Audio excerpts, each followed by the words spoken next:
अब एक प्रश्न है गिरधर जी, अयोध्या जी में क्यों नहीं विराजे? अयोध्या काशी से दूर थोड़ी है भाई, इष्ट धाम निज धाम अयोध्या, वहां रहते, वृंदावन में रह जाते हमारे। अब प्रयाग कोई कमती है, तीर्थराज है, यहीं रह जाते, काशी में रहे। काशी में क्यों रहे? एक भाव, भगवान शिव ने काशी में विराजमान होकर हजारों मनवंतरों तक श्री राम तारक का जप किया। मनवंतर सहस्रैस्तु जजाप वृषभध्वजा, सहस्र नहीं है, सहस्रई, हजारों मनवंतरों तक भगवान शिव ने श्री राम तारक षडक्षर मंत्र आज का काशी में विराजमान होकर जप किया। काशी के कण कण में राम तारक व्याप्त है।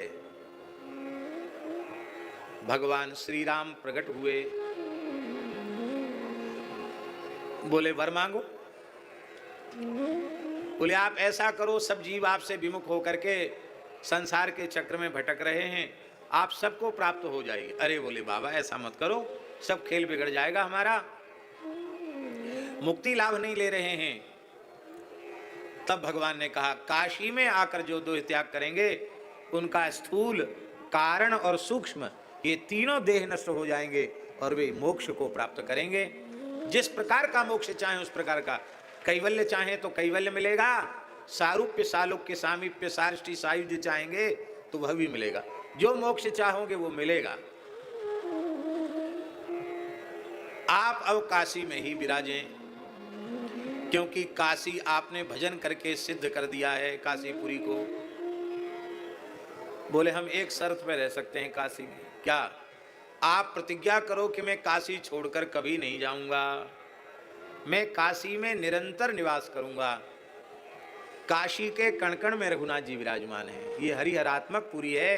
आप काशी जी दर्शन करने गए विश्वनाथ जी का, विश्वनाथ जी के मंदिर के निकट ही, मंदिर के परिसर में ही एक शिवजी है। उन शिवजी को वहाँ के तीर्थ पुरोहित विश्वनाथ जी का गुरु बताते हैं, ये विश्वनाथ जी के गुरु हैं। इनका दर्शन किए बिना विश्वनाथ जी का दर्शन सफल नहीं होगा, इनका पूजन करोगे तो विश्वनाथ जी का पूजन पूर्ण होगा। उनका नाम है अविमुक्तेश्वर। अविमुक्तेश्वर जो भगवान हैं वो शिवलिंग हैं, पर वो शिवलिंग रूप में साक्षात रघुनाथ जी हैं। अविमुक्तेश्वर के रूप में श्री राम जी ही प्रकट हुए हैं, इसलिए विश्वनाथ जी के गुरु हैं। बोलो भक्तवत्सल भगवान की जय। अब कॉरिडोर बना है तो थोड़े और पास में आ गए हैं, बहुत से देवताओं को इधर उधर करना पड़ा, तो अविमुक्तेश्वर को भी अब निकट ले आए हैं और निकट आ गए हैं अविमुक्तेश्वर। तो एक भाव तो ये है कि जब श्री राम रूप में उन्होंने यह वचन दिया है, वर दिया है कि हम काशी का त्याग नहीं करेंगे, अविमुक्तेश्वर के रूप में सदा रहेंगे, तो अब स्वयं यतिराज रूप में प्रकट भये हैं, तो फिर भला काशी का त्याग क्यों करें, क्योंकि शिव जी को वचन दिया हुआ है। एक भाव। दूसरा भाव यह है कि यदि वे अयोध्या में विराजते तो श्री राम भक्ति का प्रचार नहीं होता। क्यों नहीं होता? प्रचार जो होता है ना वो विरोधियों में ही होता है। फिर से सुन लो इस बात को। आप हमारी बात मानते हैं तो मानते ही हैं, कोई बात नहीं। अब ऐसे लोग हों जो हाथ पैर धो के पीछे पड़ जाएं, भगाओ इसको यहाँ से, ये बेकार है, सर्वनाश कर देगा, हमारी लुटिया डुबा देगा, तो जितना विरोध होगा उतना प्रभाव बढ़ेगा। श्री चैतन्य महाप्रभु जी का कम विरोध किया, वहाँ के घोर शैव शाक्त जो थे, जिनके लिए नाभाजी ने कहा गौड़ देश पाखंड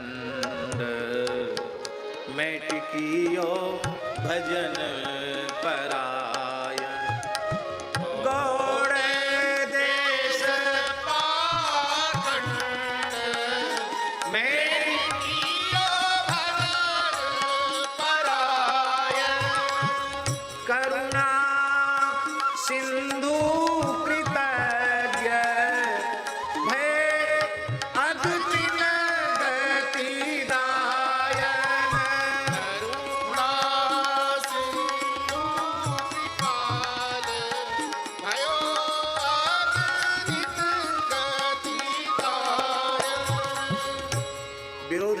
तो प्रचार नहीं होता।